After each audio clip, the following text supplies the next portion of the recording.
Hi there, floral artists. Carrie from Flowers for Dreams here for another DIY floral subscription where I walk you through floral design step by step every week. Excuse my voice today. I went home for the weekend and I lost my voice over the weekend. So if I sound a little funny, a little weak and raspy, it's because I lost my voice. And I'll be going home after today to mainline chicken soup and lemon tea to get my voice back for the holidays. But all right, let's get started. We have a really beautiful palette this week. Let me introduce you to some of the colors. We have our Burgundy cushion palm. So pretty to kind of get us in the mood, transitional from fall to holiday time.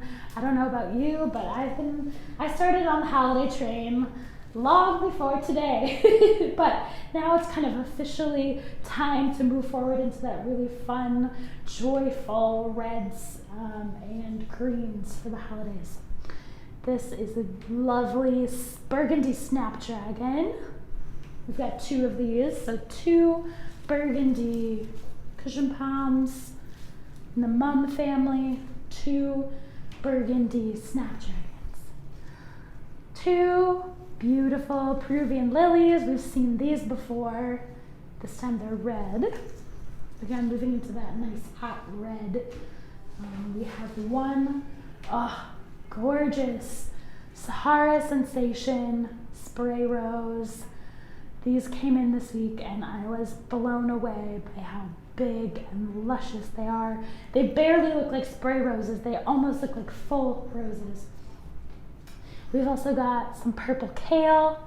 I'm going to show you how to process this. This has kind of been squished a little bit from transport and it hasn't been stripped of any of its leaves.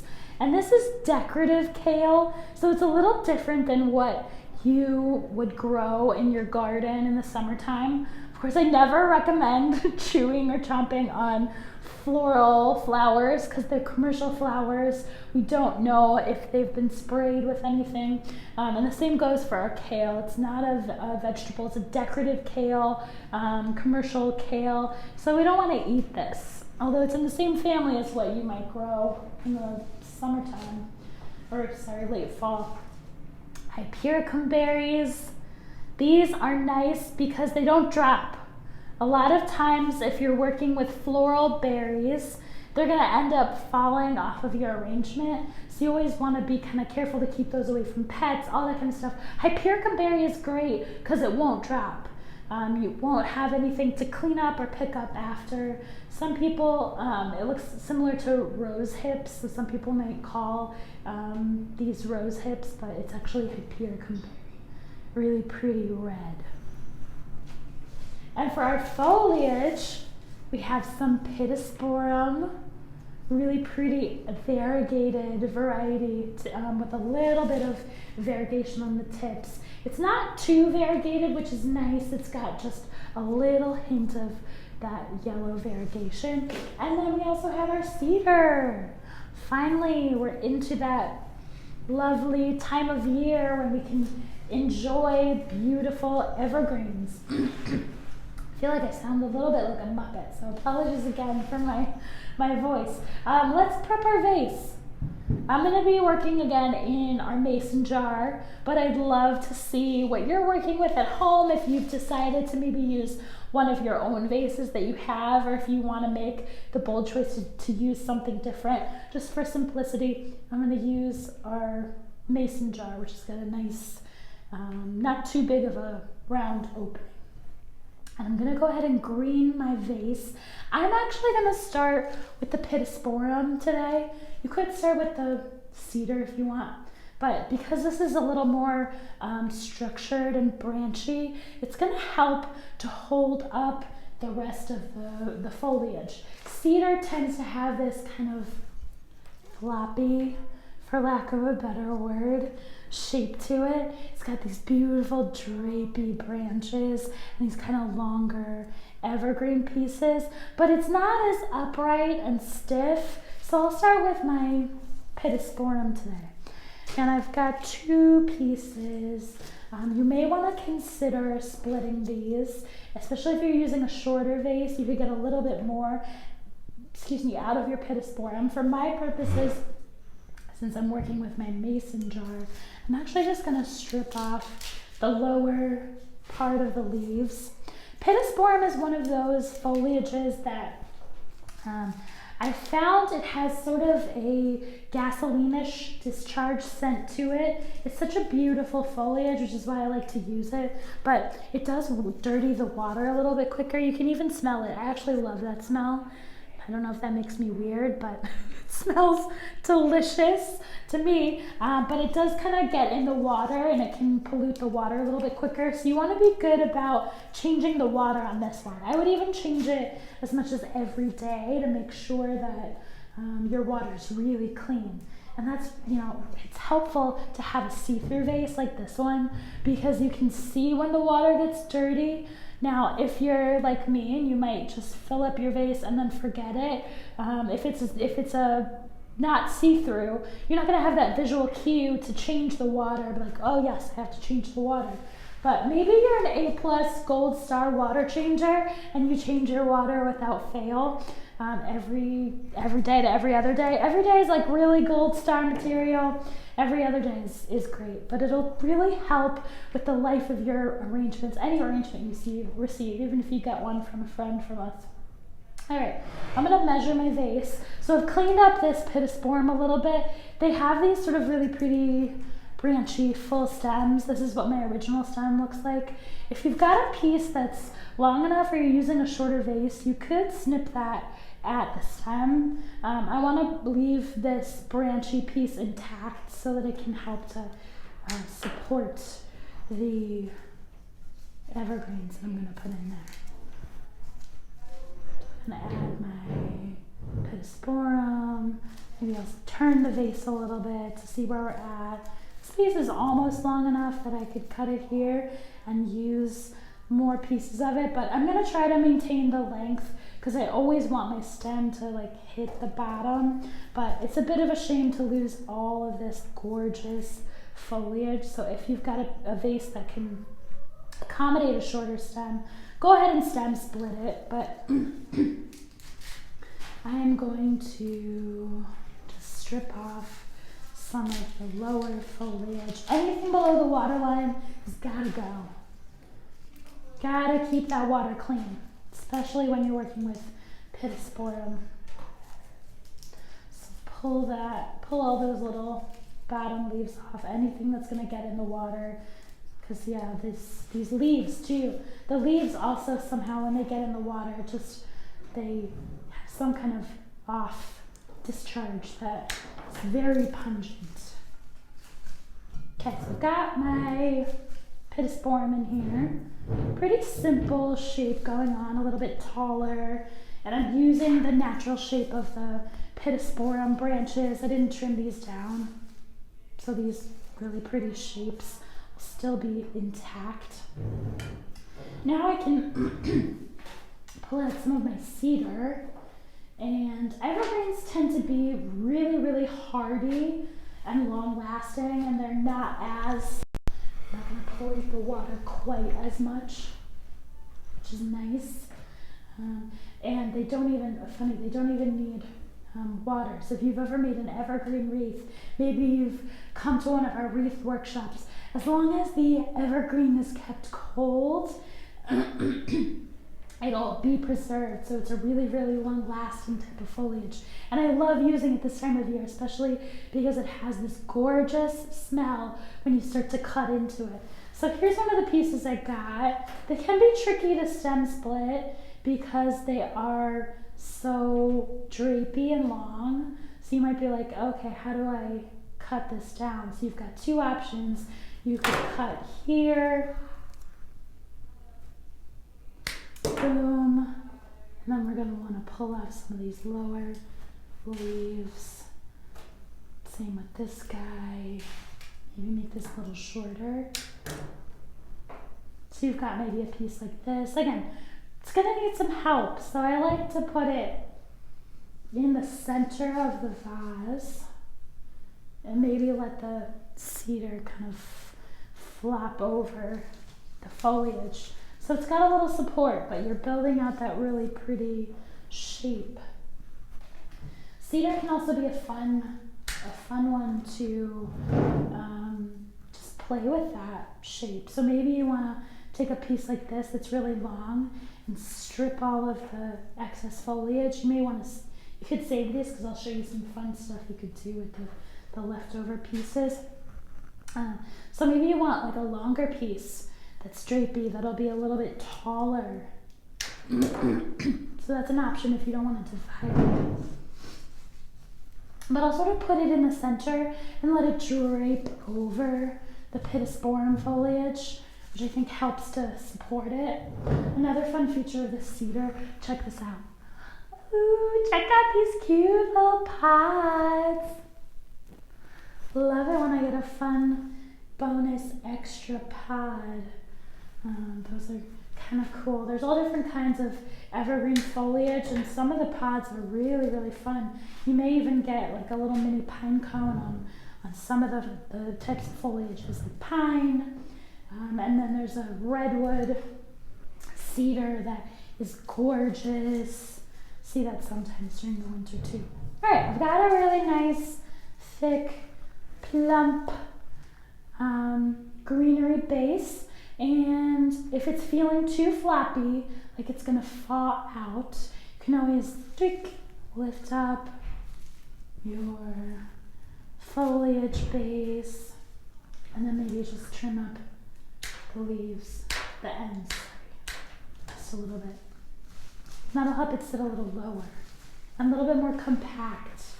Again, that is helpful if it's feeling floppy and like it's not standing up. Want this nice fullness. I might even add a little another piece over here. Now your leftover cedar, you could use just like you would eucalyptus in the shower. So if you have any pieces left over, like maybe you stripped off some of that cedar. Take a second to like really smell it. I kind of am smelling mostly the pittosporum, but cedar has a gorgeous woody evergreen scent, and you could bind this in a little bundle and hang it in your shower just like you would eucalyptus. Or if you are able to pick up some more of this cedar, same thing, just cut the stems. So that is really where the essential oil scent gets released, is in that stem. Hang that upside down in your shower for a really pretty, earthy, a little bit more earthy than eucalyptus. Okay, we've got our base in here. I'm gonna clean up my little workspace so I can see what I'm doing. Let's add our, let's do our focal flower first. Let's be crazy and wild. Every florist does things a little bit differently. I usually do my focal flower last because I like to make sure it has top viewing. Now your kale, check out your kale. Yours may look a little bit different than mine. That's okay. Just go ahead and pull back any of the leaves that are not looking so great.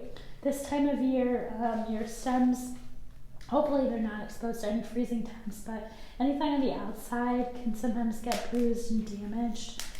And I would, it's hard to stem split these.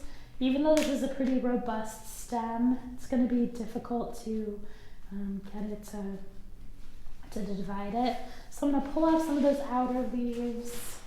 Mine's more of like a purple white kale, which is really pretty. And then you could reflex this by hand just to open up those little petals even more. So just work your way all around. Kale is a little bit less sensitive to bruising, so it's not going to be as mad at you if you touch the petals all the way around. Another fast trick that's really fun if it takes too much time to kind of reflex this with your hands, so you can do this little spinny trick.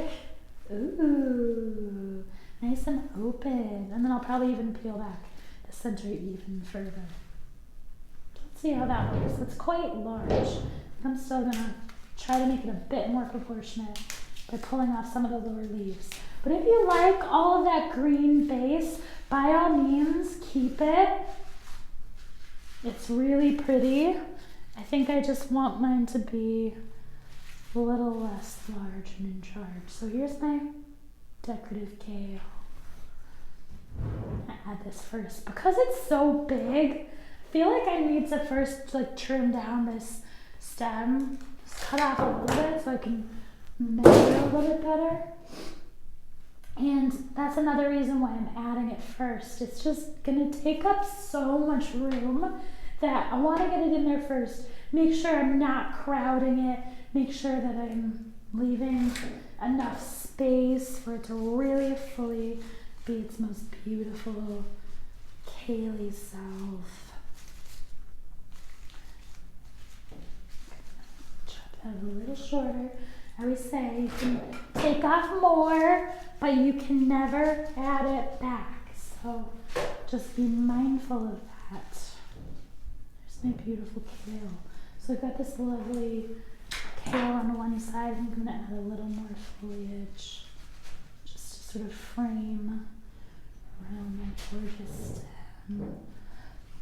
And that's our vocal flower. Biggest thing, it's going to be the first thing you look at. Let's add our linear flowers next, which is our snaps.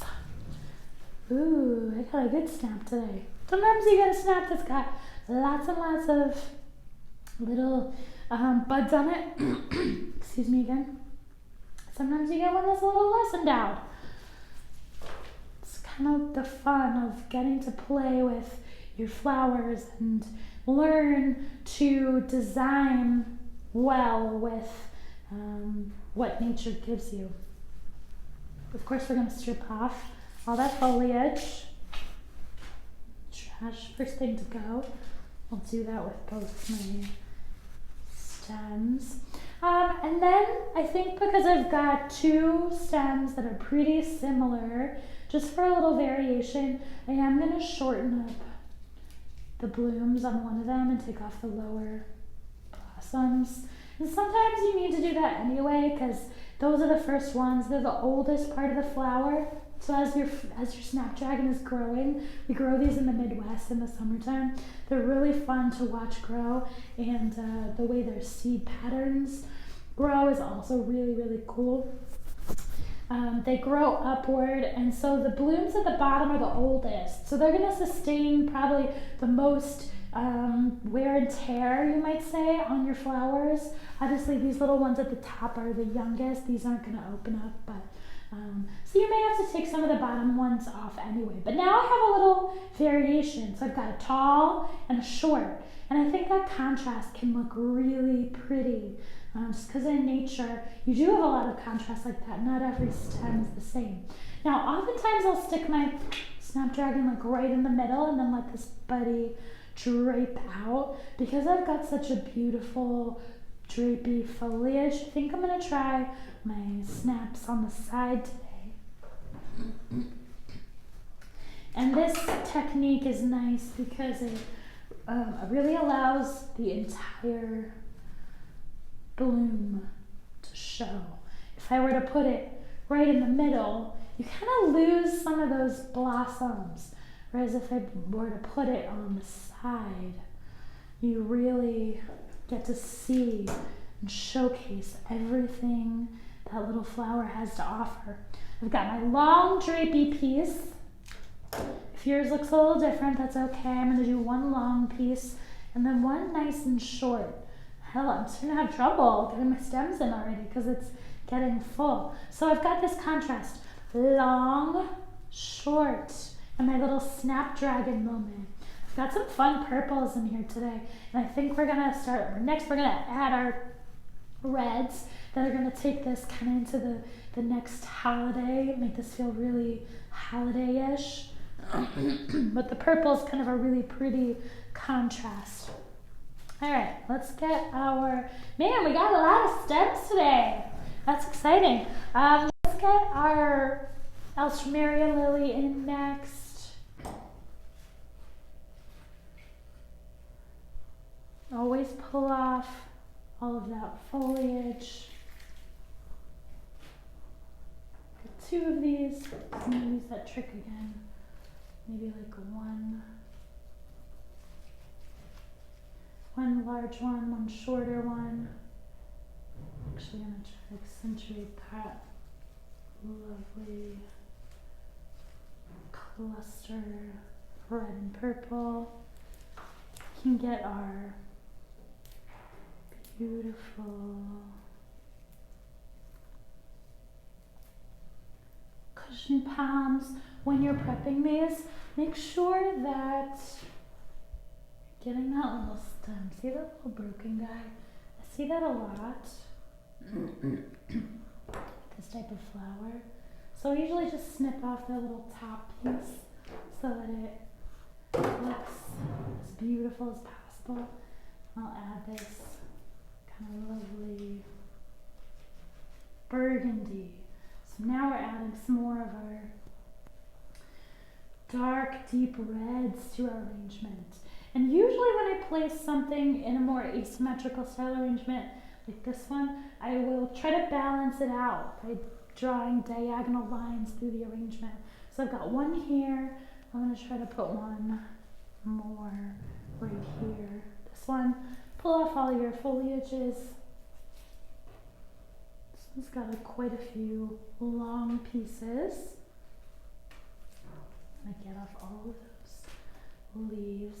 So I may even be able to stem split this by just cutting off one of these on the side. And then I've got a really pretty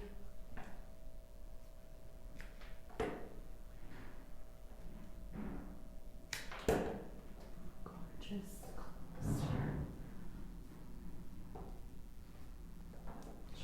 Pop this over here. And even take off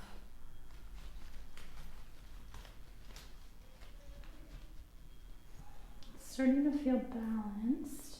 I don't have much happening on this back side, so I'll probably pop a few little red buddies in there. Maybe one more.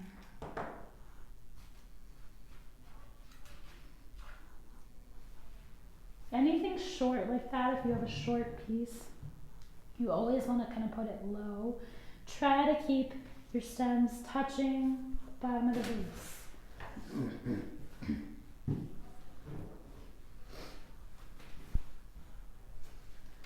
Let's do our hypericum next. Pull off all those leaves at the base. Now, it's up to you whether you want to leave these pieces. I like to pull them off because I think not only do they go brown faster, but it really blocks the berries. So I'll try to leave those on there. And then I'm going to keep them kind of up and out so that they can be seen.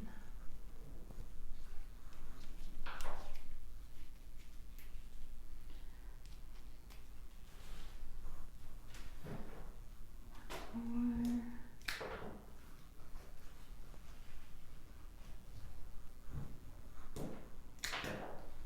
Touch.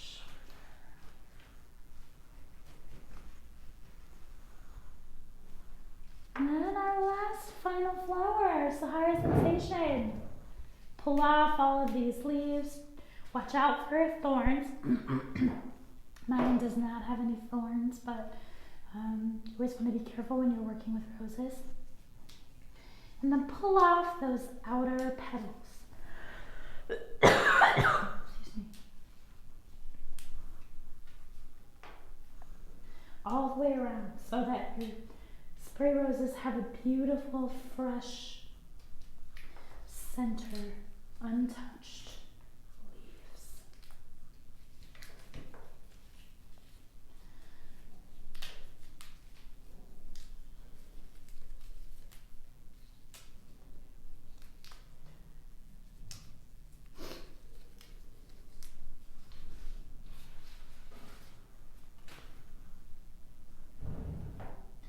And that will add kind of the really beautiful contrasty cream to your reds and purples.